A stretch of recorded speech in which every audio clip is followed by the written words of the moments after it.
When you mention Norway to someone, people are going to be like, oh my god, you live in such a perfect country with no issues. My dude, I wish that was true. But I get it though, the country is really good and I'm really lucky to be born here. But this video is just going to be about how I think some things here are really annoying. First off, our cuisine here, aka the food we made through our history, kinda sucks. If you go to a restaurant to order anything, there's a 99% chance the food isn't even Norwegian. You can order anything, pasta, pizza, burger, injera, kebab. No one's gonna buy smalahove, and no one's gonna buy kumle. It's a wet ball of flour. Whatever you're selling, I ain't buying, yo. Well, I'm not gonna lie though, I'm gonna be honest here, like, kumle kinda slaps, but that's not the point. If you're a tourist, you're not gonna buy that.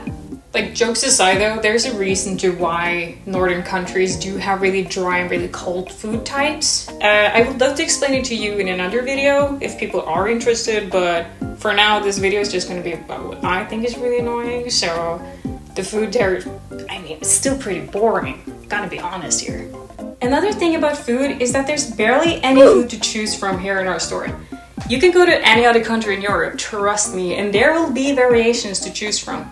You want to become a vegan in Germany? Super easy with many options. You want to buy good pasta in Italy for $1? Super cheap and delicious.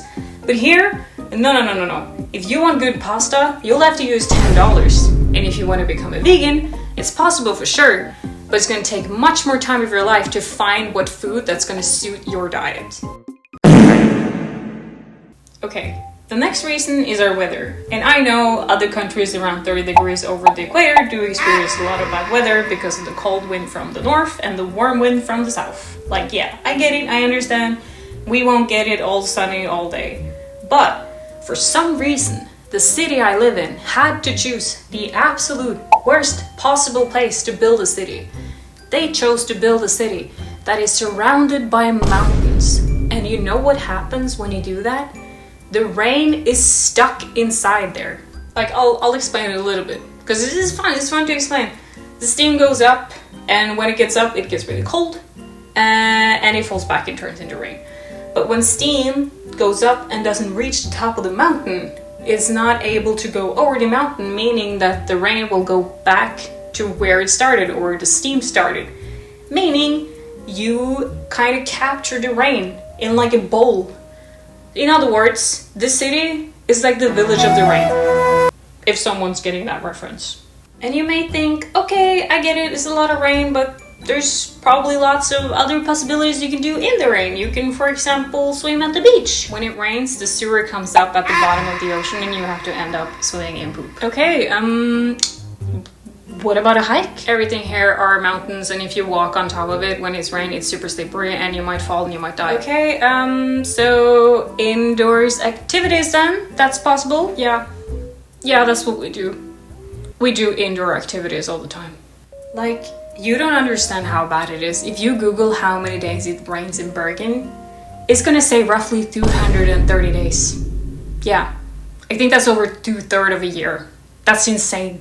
And like, I get it, Bergen has its history. It's probably like, it was probably really easy to get to the city to like trade like items and food and to export items as well. But like, could they not build a city like 20 boat minutes away from here? I think if you just got outside of these 7 mountains, you would experience less rain. Or maybe I'm just really dumb, I don't know. But it sounds like a good idea to me. Okay, we're not done talking about the weather. Because you may think, oh, because it's such bad weather, they might be really good at preparing for snow and rain, etc.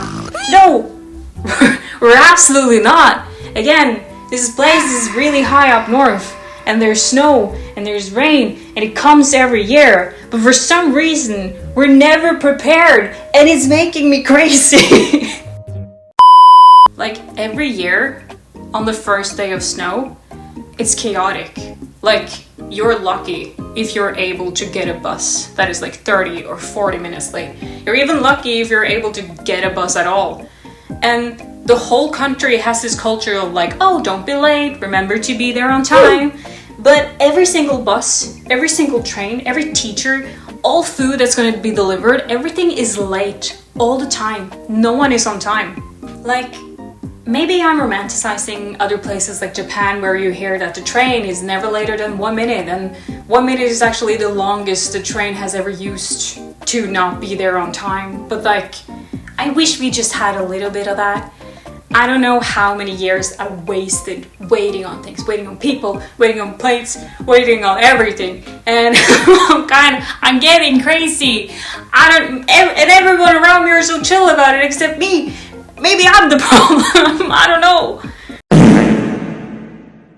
Okay, next one are the people here, and I am Norwegian myself, meaning I am also an awkward person that takes a lot of space from people and stand awkwardly at concerts and only say hello to people when you go on hikes. Like, yeah, I am that too. But there is such a coldness here with the people. Like, I know this is about people here being really reserved and highly respectful of personal space and privacy, which I do appreciate a lot. But the effect on this is concerning. My source here is my grandmother, so take this with a pinch of salt, by the way. But she works with young people and is educated on something, I don't know the English word for, but it helps people going through specific depressions and other issues that they need help with, where she learned through a course that one of the loneliest people in the world are young adults from Scandinavia. So maybe there's a reason to that. Maybe there's a combination here we don't really see. And it kind of makes sense in a way. Like, if you need anything, you can buy it or you can get it, but it's usually where you use money and you don't really get it through like a connection from someone or anyone.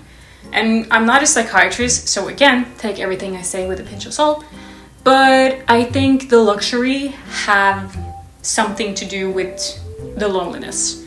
You get a lot of space, you get a lot of time to think, you get so much alone time that it might create a loop where you feel alone, or at least that's what I feel, and a lot of people I know do really feel.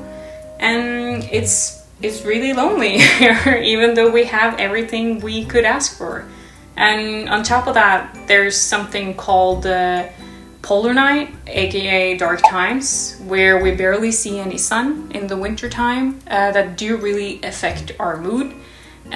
Because of the lack of sun and the lack of vitamin D. I need to clear up, like, this is not the people's fault. I don't think people here are like this by nature, but it's just like how the culture have turned into, and it sucks to see that so many people you know and love are so lonely, and even worse than lonely, that they have even worse thoughts. And I mean, I don't know how to fix it, but I know it's an issue for sure, so I just wanted to share it and what's really annoying about being here. But yeah, that's the whole video. It's just me ranting about things I annoy about the country I live in. Wow, it's such a first world problem thing to like talk about, but it's annoying and it sucks and I want to share it. Like, this is what I do. Thank you for watching. I appreciate that you watched the whole video. Wow, oh my god, thank you. I'm sorry I didn't post in a while, but I had an exam and I had to do it and focus on it. So thank you for still being here, even though I'm not really, what's the English word for it? Consistent. Thank you for being here. I love you all. Thank you. We're over 1,000 subscribers. Thank you so much. Oh my god. And have a nice day. Bye.